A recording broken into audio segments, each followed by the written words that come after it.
Okay, in the last video, we kind of ran through the airspace and what it looks like on the map. One of the things that you can do to help yourself really prepare for the test and to just practice this stuff, airspace is like anything else.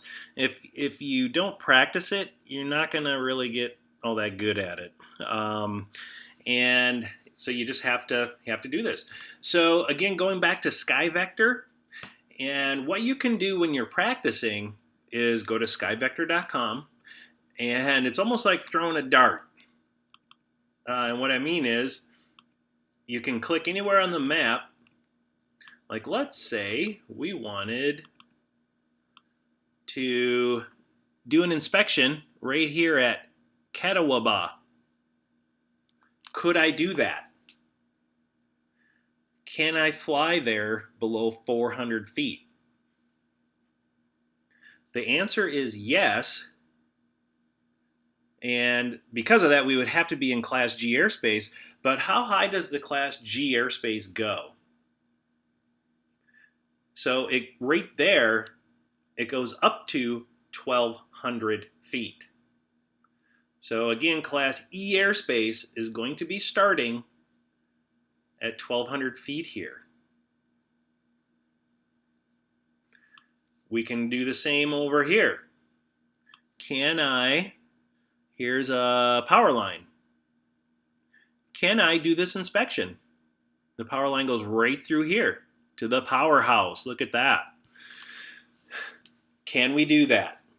And what airspace are we in? Yes, we can. Again, assuming we're below 400 feet, because right here, Class E airspace would start at 1,200. Now we hit this magenta. What does it go down to? It goes down to 700 feet. So we are still in Class G airspace if we're just at or below 400 feet along there. Can we fly that close to this airport? Yes, we can. This is an uncontrolled airport, no control tower because it's that magenta color. And it's in Class G, uncontrolled airspace. Because remember, the Class E is only going down to 700 feet here, so below it, below 700 feet right there is Class G airspace. It's uncontrolled, and we can do that. Just a quick note, these little dots around here, a lot of times I get questions about that. That is another radio navigation aid, so we don't have to worry about that. It's an old-fashioned type. There's the frequency right there. It basically works like an AM radio station for airplanes to navigate to. So that's the only reason why those little dots are there, that little hash markings around there. Okay, so coming down over here, so Chippewa Valley Regional. Let's see, so we want to fly right here, right where my mouse cursor is. Can I do that? Yes, I can, because at the surface, it's Class G airspace. Actually, the Class G goes all the way up to 700 feet, where it turns into Class E because of this magenta shading. But what if I wanted to continue my flight over here? Could I do that? The answer is no, unless I got authorization. Because what type of airspace is this? It is Class D airspace. That blue dashed line. Control towered airport. Controlled airspace. And it's from the surface up to 3,500 feet. So I could fly here if I got authorization, but just as it sits without doing some extra work, I could not do that. All right, let's move out a little bit.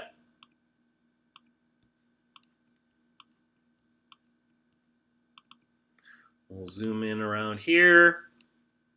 So I want to do a flight, and let's see. Oh, there's a racetrack right here. That's what that little circle is.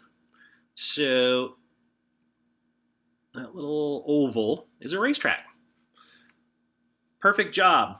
I got hired to film the race. I'm going to make a video of the race. Can I do that right there? So close to Madison. The answer is yes, I can right here, as long as I don't go, again, 400 feet, but actually I would be okay up to 700 AGL as far as the airspace is concerned. Class E starts at 700 feet because of the magenta shading. And I am close to, but not in, what is this? That is Class C airspace. The Class C airspace, I'm under it, but not in it. How high does the Class C airspace start here? Well, you have to go all the way over here to look. It starts at 2,300 feet. So I'm below it. I could film the race. If I wandered a little too far over here and I wanted to follow some cars down the freeway, could I do that? No, unless I got authorization. I could not just buzz through here, because from the surface to 4,900 feet, I would be in Class C airspace. The blue, controlled towered airport. Class C is controlled airspace. All right, how about a few more? Let's take a look at Chicago. These are towers. And interestingly enough, the towers, they look like these little triangles. And if you notice, there's always numbers next to them. There should normally be 2 numbers next to them. Sometimes it gets a little congested. Like this one, 1,048. And then it also says 360 in parentheses. This tower is 360 feet tall. The tip of it is 1,048 feet above sea level. Manned aviation, they fly sea level heights. So for them, it's handy to know in sea level how tall that is. So the tip of the tower is 1,048 feet above sea level. But for us, it's kind of nice. Oh, hey, that tower is 360 feet. These towers, actually, those might be buildings. 1,053 feet are those buildings. This tower, 1,127 feet above sea level and is 377 feet tall. So we are going to do an inspection of this tower. Can I do it from an airspace perspective? Yes, I can. At the surface would be Class G airspace. I am under, but not in, the Class B airspace. Class B is starting at 3,000 feet. So here, I'm okay. As I get closer, I want to do something in here. Can I do that? Looks like I could. Class B is starting at 1,900 feet. As I continue my flight inwards, can I fly anymore? No. I would not be able to, because now I'm in the Class B airspace. I know that because it says SFC, surface, so I would have to have authorization to fly there. As a side note, it's a lot harder to fly in Class B airspace just because it is so congested. So authorizations aren't quite as easy as the other airports. Let's see. Let me bear with me for just a second here. I'm going to go up to Pellston, area that we might be a little more familiar with.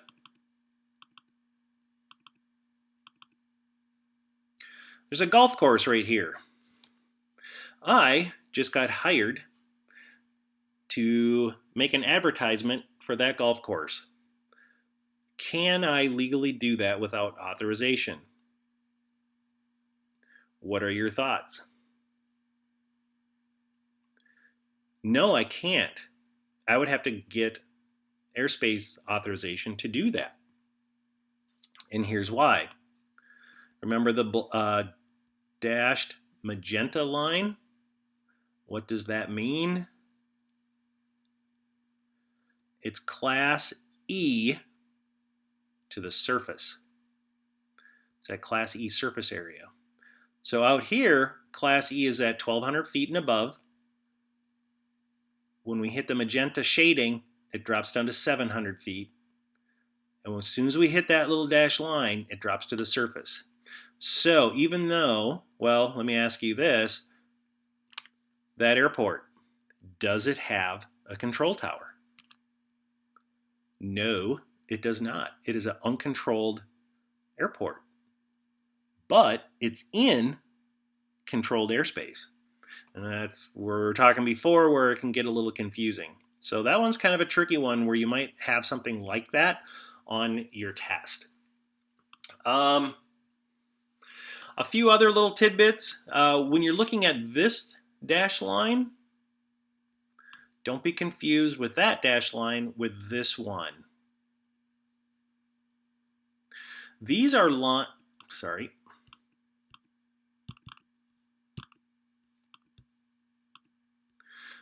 These are lines of magnetic variation. As we go east to west, well, here's a trivial question. Is the magnetic North Pole and the actual North Pole in the same place? No, they are not. The geographic North Pole and the magnetic North Pole are in different spots. So, and right here, it's 7 degrees off. So it's 7 degrees of variation. Not a huge deal for us, but that's what that is. So do not confuse these dash lines with these dash lines. A couple other little things about airspace. Here's some good ones. There are what they call special use airspaces, which you should have already gone through in your modules. And here's one of them, restricted airspace. Could we fly in restricted airspace? And the answer is no. And that one's a little bit more straightforward. The nice thing about restricted airspace, one thing it's always going to be this blue color. It can also be prohibited airspace. The difference between prohibited and restricted is prohibited means that airplanes can never ever fly there. Restricted means that you cannot fly there when it's active. Sometimes they shut it off, so then it's okay to fly. So it's kind of like an on and off thing. But for the most part, prohibited or restricted airspace we cannot fly in.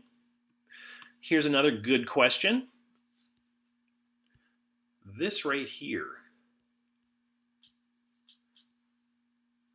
that is an MOA, Military Operations Area. Can we fly there? Sounds bad, but actually you can. It's just an advisory. So a military operations area is just like, hey, be on the lookout. Possibly there are some airplanes flying around. Most of the time, they're going to be at a higher altitude anyway, but it is okay to fly there. So if you were doing an inspection right here, and all of a sudden you wanted to go over here, it would be completely fine to do that. Here's another bigger restricted airspace right here. So I'm hoping you find that that's helpful. Just go ahead and go to this website, poke around, play around, just look at anything and it's like, hey, I want to do an inspection on this lake or do a video right there. Can I fly there? Yes or no? And that will help you prepare yourself quite a bit. Some of the airports, like this little circle versus an airport like this, the ones with the circle do not have a paved runway. It's a grass runway. Where all the other runways, they're paved. if they're outlined like that. So another little tidbit there. So go ahead and practice, and we'll probably try to have a review of some kind, and let me know if you have questions. Thanks.